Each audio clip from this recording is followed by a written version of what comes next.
Olá, pessoal, tudo bem? Estamos retornando aí à nossa unidade da disciplina de governança e sustentabilidade socioambiental. Aqui quem vos fala é o professor Newton e vamos bater um papinho aí bem direto para a gente poder falar um pouco sobre a unidade 1, no qual vocês estão agora, tá certo? Já vou iniciar o compartilhamento da minha tela para a gente bater um papo sobre isso. Até que eu espero que vocês já tenham feito a leitura, né, da apostila do capítulo 1, capítulo 2, dos artigos também que servem aí como base, dos links que foram disponibilizados para vocês, para que possam auxiliá-los na compreensão desta unidade, ok? Então, a nossa unidade, como a gente já falou, é a unidade que vamos falar de governança e gestão de riscos ambientais. E o que é isso, né, professor? De onde a gente tem isso? O que é isso é importante para o nosso curso? A gente pode trazer a ideia aí da Agenda 2030 e dos Objetivos de Desenvolvimento Sustentáveis, no qual a gente tem constantemente debatido quando nós nos tratamos na área de sustentabilidade, tá? Então, lá desde 2015, quando surgiu essa ideia da Agenda 2030, que trouxe esse plano de ação, esses 17 Objetivos de Desenvolvimento Sustentável, os conhecidos ODS, né, que vem aí também junto às suas mais de centenas metas interligadas, a gente percebe que o foco da gestão, de uma governança, ele está focado, passando ali em erradicação de pobreza, meio ambiente, paz, trabalho, prosperidade. E o Brasil, obviamente, entra como signatário deste plano, né, deste pacto, vamos dizer assim, para erradicar. E aí, nesse sentido de ODS, a gente busca uma governança pública que nos auxilie para assumir papéis estratégicos e orientar, coordenar essa meta, né? Ações que possam permitir nos alinharmos a isso que o planeta tem dito, né? Desta ideia do desenvolvimento sustentável. Visto isso, a gente tem o conceito de governança pública, que ela passa por um sistema aí de direção, monitoramento e avaliação que permite, principalmente, hoje em dia a gente se fala de governança pública alinhada a uma geração de valor público. Professor, o que seria essa geração de valor público? Nós ampliamos a nossa visão muito mais na prestação do serviço, mas na agregação de valor em si, né, para não ser redundante, ao, vamos dizer, aquele que recebe a prestação. No caso, entre aspas, os clientes, né, porque o valor público ele é gerado a partir de uma teoria alinhada à questão privada, só que lá, quando Mark Moore, que é o teórico que fala do valor público, ele diz sobre a questão do cliente, de questões estratégicas para oferecer isso de competição, competitividade estratégica, quando a gente alinha para a questão do serviço público, a gente tem que os clientes são quem? Os usuários do serviço público, que buscam a sua necessidade. Lá no TCU, ele tem como, vamos dizer, conceito que a governança pública, ela é ligada a mecanismos de liderança, estratégia, controles que servem para avaliar, direcionar e monitorar a atuação de uma gestão. Daí, então, a gente já percebe que existem dois termos, né? Governança e gestão. E aí, a governança, ela diz o que e por que ela orienta esse caminhar. Já a gestão, ela é o como e com quais recursos. Então, a gestão está voltada para a execução, tá certo? A governança pública, ela deve e tem que ser fundamentada em dados consistentes para que você possa ter uma gestão mais eficaz. Então, se a governança é aquela que orienta, você precisa que essa orientação esteja baseada em dados que possam permitir ali análises mais precisas para que a execução seja eficiente. E quando a gente fala, obviamente, de conceito de governança, a gente não a distancia de governança socioambiental, já que o debate do meio ambiente, do equilíbrio do meio ambiente, vai ser sempre importante também no setor público. Então, a ideia da governança ambiental, ela vai entrar né, no conceito público como um ponto estratégico para integrar valores éticos, práticas transparentes, decisões baseadas em evidências, tudo isso que possa permitir modelos de gestão que permita, além de tudo, o progresso e que isso não comprometa o planeta, que se preserve o que nós temos, certo? E aí, obviamente, dentro da governança, a gente vai ter aí leis lá, desde dos conceitos lá constitucionais, lá na Constituição Federal de 88, em que vai trazer artigos que falam lá do cuidado do meio ambiente, do combate à poluição. Então, nós temos aí esses normativos, vamos dizer, constitucionais que trazem isso. Porém, a governança em si, ela também é norteada por alguns princípios, né? Ah, professor, mas tem princípios na administração. Sim, aquele famoso LIMP, né? Que a gente estuda. Mas a governança em si, ele tem alguns princípios mais específicos alinhados a essa orientação que a gente acabou de falar. Dentre eles, o Tribunal de Contas da União, o TCU, a própria Organização de Cooperação e Desenvolvimento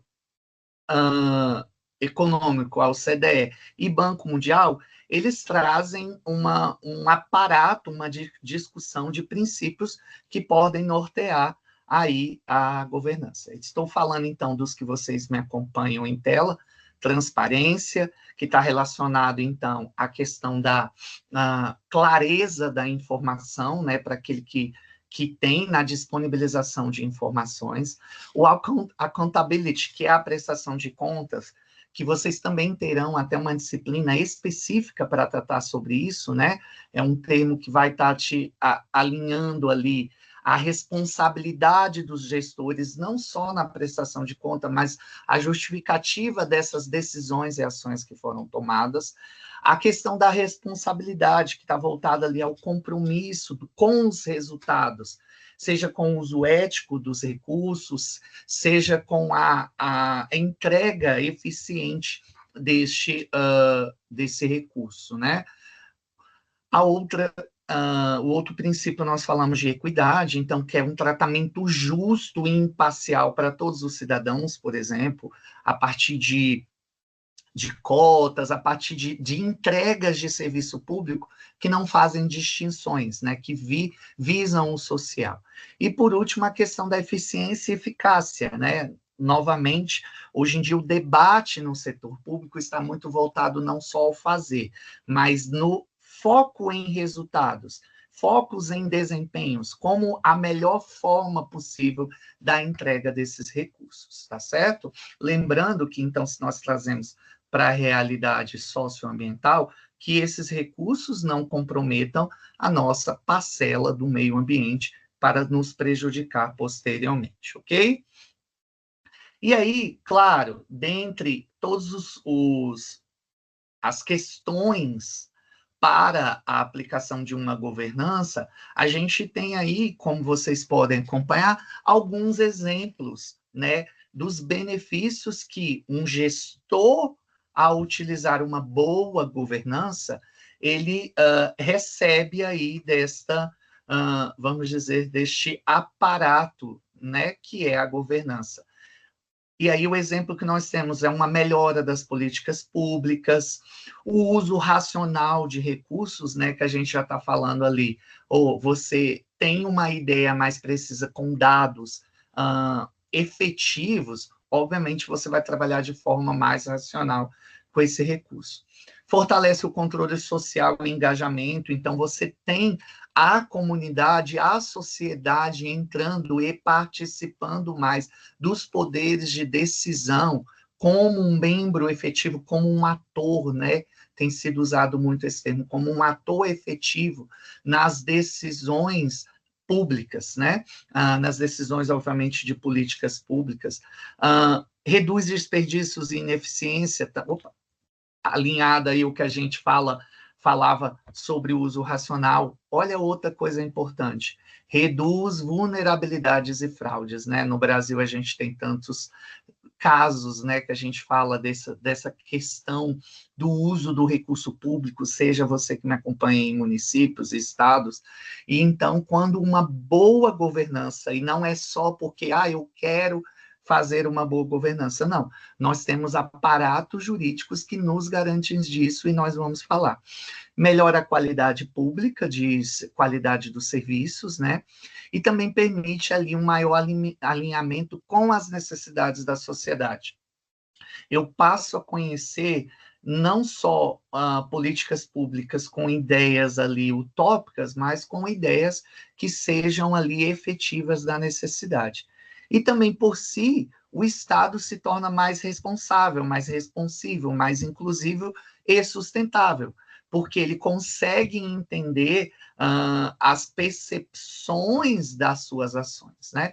Obviamente, pessoal, do lado oposto, quando eu não faço isso, e lá na sua apostila, você consegue ver que você tem a causa e efeito das ausências de má gestão. Então, você vai ter falta de transparência, uma prestação de contas ineficiente, você vai ter o aumento ali da questão de fraudes, né, no caso, no sentido corrupção, baixa capacitação técnica, todos, vamos dizer, aparatos ou variáveis negativas que afetam a distribuição e a verdadeira gestão do setor público eficiente, tá? Seguindo, então, acabei de dizer que a gente tem aí a governança pública pautada em normativos. Então, não é, o meu prefeito é muito bom e resolveu colocar agora um modelo de governança. Não, ele está pautado, já que no setor público nós fazemos aquilo que a lei nos permite, né? E já tem essa informação. Então, o que o contexto brasileiro tem trazido para a gente?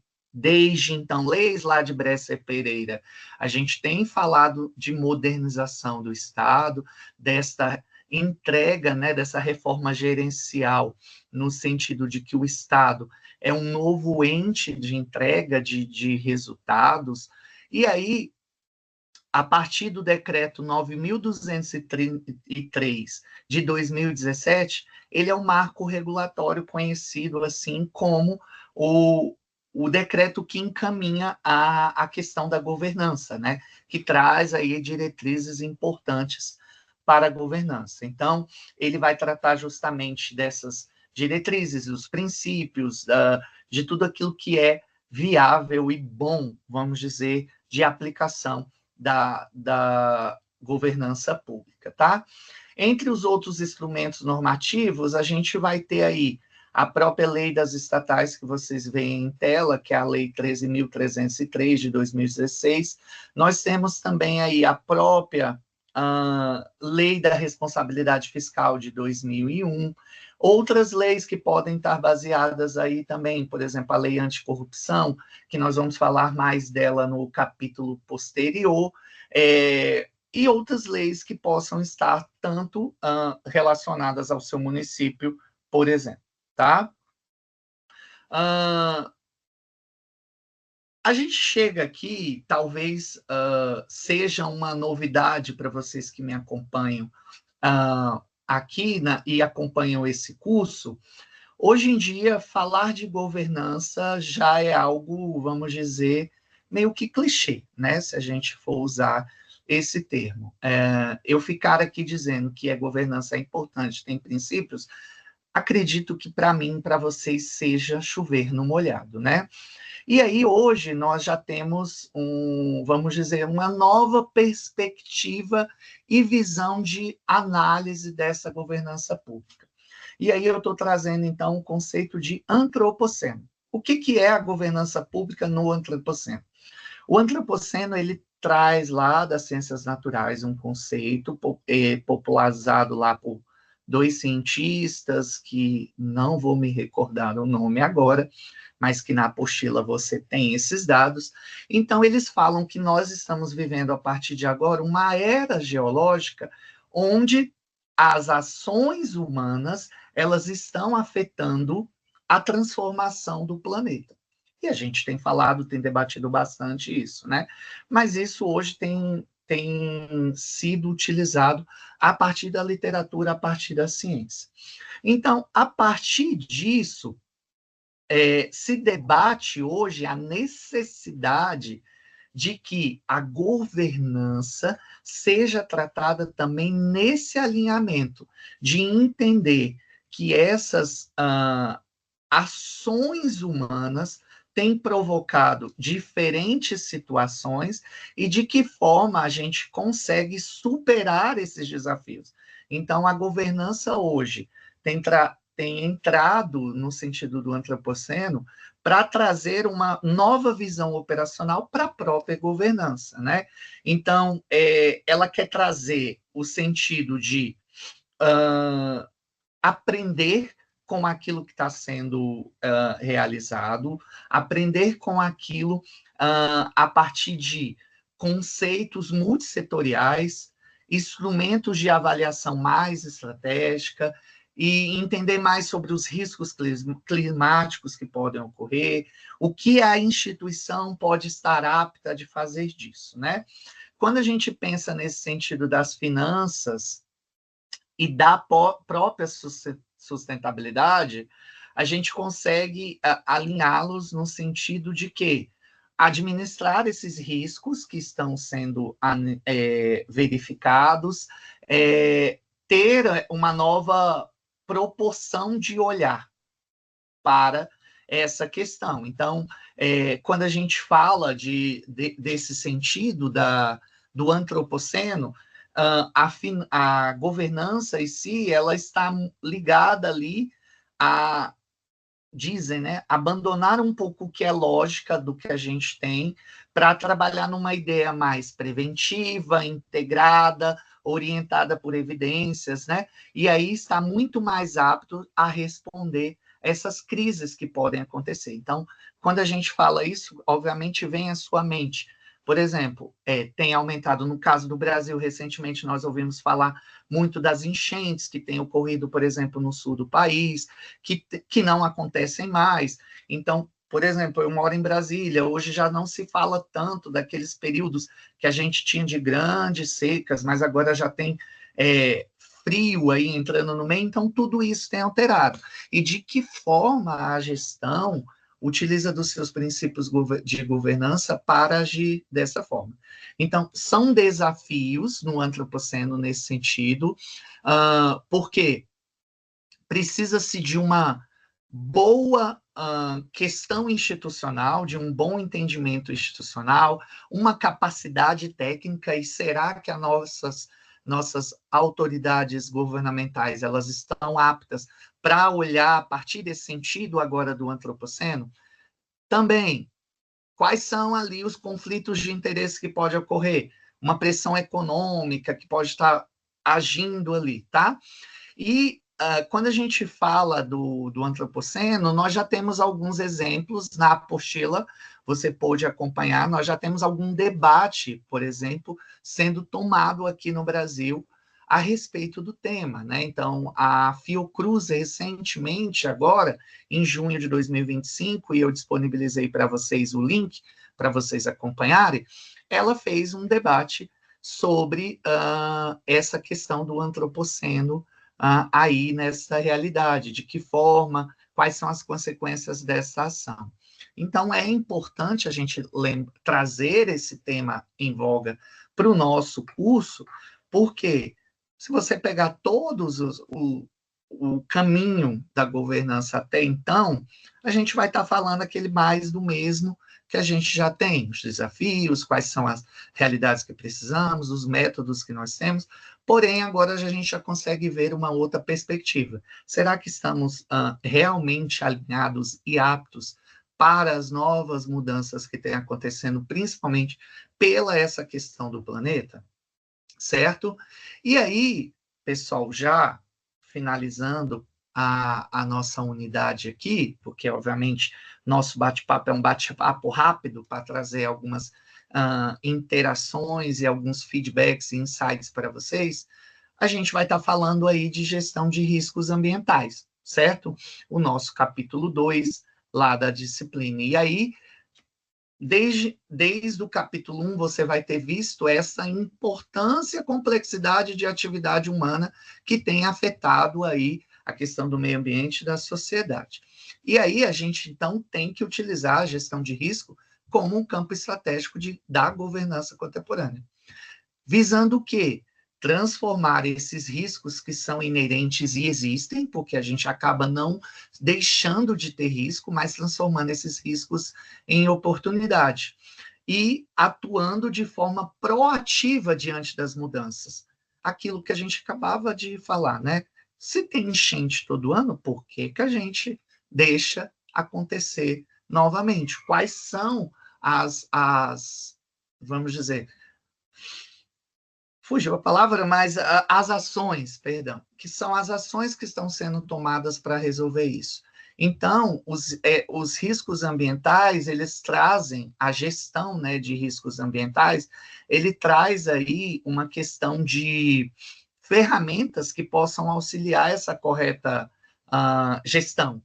E aí a gente está falando, por exemplo, então, de análise SWOT, quem é da área, por exemplo, da área de administração conhece bastante, ou então indicadores, né? Existem alguns indicadores que podem permitir essa nossa percepção maior desses riscos que podem acontecer, a própria matriz de risco, né, alinhada lá às questões do COSO, podem também auxiliar nessa perspectiva. E aí, dentro dessa estratégia da gestão de riscos ambientais, algo que a gente tem apresentado para vocês aí na apostila, vamos dizer, 3 ações governamentais, já não tão recentes, mas que buscam trazer aí a percepção de uma nova gestão.